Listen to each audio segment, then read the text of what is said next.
Enfin, une réponse aux incessantes provocations de Dame SEG. C'est à la faveur d'un verbatim produit par nos confrères de Gabon Mediatime que le général de brigade Brice Clotaire Oligui Nguema, président de la République, s'est finalement exprimé pour laisser entendre son désaccord devant la pratique peu orthodoxe des agents en bleu, agents de la SEG.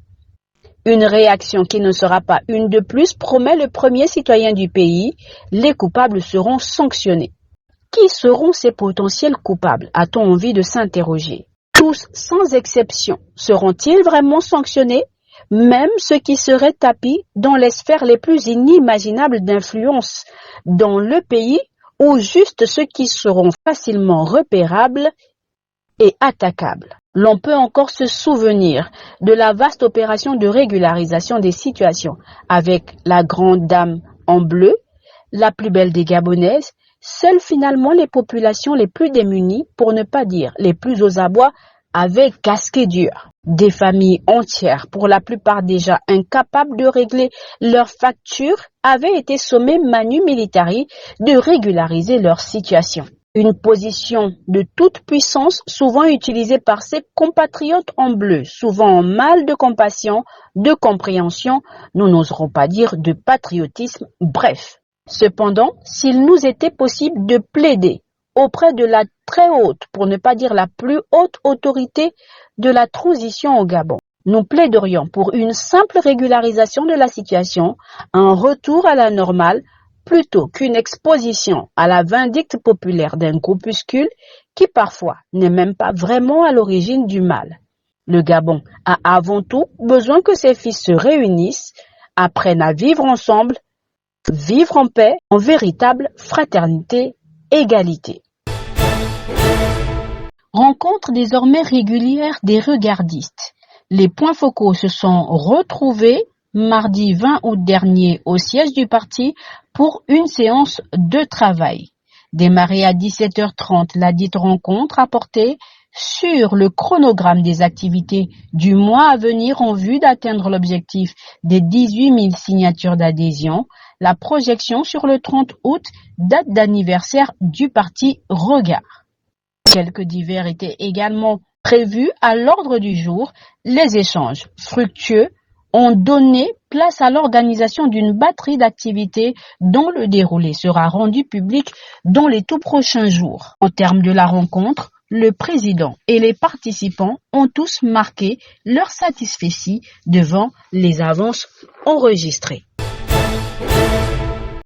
Le stress, ce mal insidieux qui se pointe dans notre quotidien sans cri égard et sans invitation. Lundi au vendredi après-midi, il mène sa danse, nous imposant son pas, son rythme, sans que nous puissions régimber.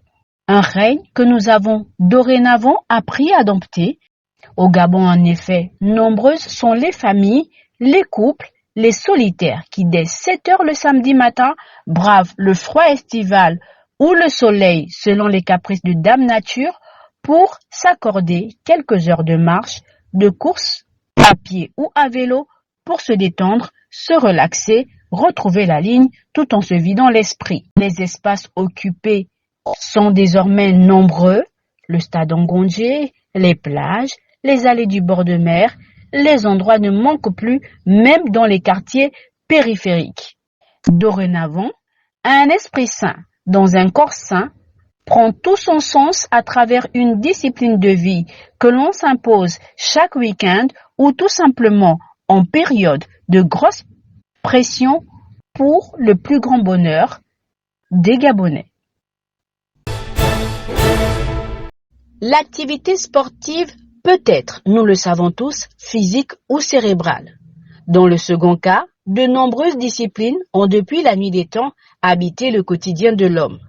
Que l'on parle du songo en Afrique, des échecs en Occident ou du jeu de dames beaucoup plus universel, les pratiques sportives savent faire du bien à notre être tout entier et nombreux sont les particuliers, anonymes ou personnages publics qui s'y adonnent. Il se tient d'ailleurs un tournoi de dames présentement à Libreville dans le prestigieux stade d'Ongondje avec 7 clubs venus d'horizons divers sur le territoire national. À la tête, le président du club d'Akanda, Monsieur Arnold Kami, organisateur, nous précise l'intérêt de pratiquer ce sport cérébral. Le jeu de dames, c'est avant tout un sport cérébral. C'est un jeu de stratégie et de tactique. Mais le jeu de dames, c'est surtout un jeu qui suscite beaucoup de vertus. C'est un jeu qui suscite la patience. C'est un jeu qui suscite la prudence. C'est un jeu qui favorise la tempérance, la tolérance, le coup d'œil, l'acceptation de l'autre. Et surtout, c'est un jeu qui vous apprend que la récompense est au bout de l'effort. Les vertus qui peuvent se lire sur le visage des différents participants tant ils semblent tous sereins devant l'adversité imposée par le concurrent. Une zénitude à faire pâlir d'envie les plus stressés ou compulsifs d'entre nous. Démarrée ce samedi, la compétition qui a regroupé plus de 35 participants se poursuit ce dimanche 25 août avec les phases finales.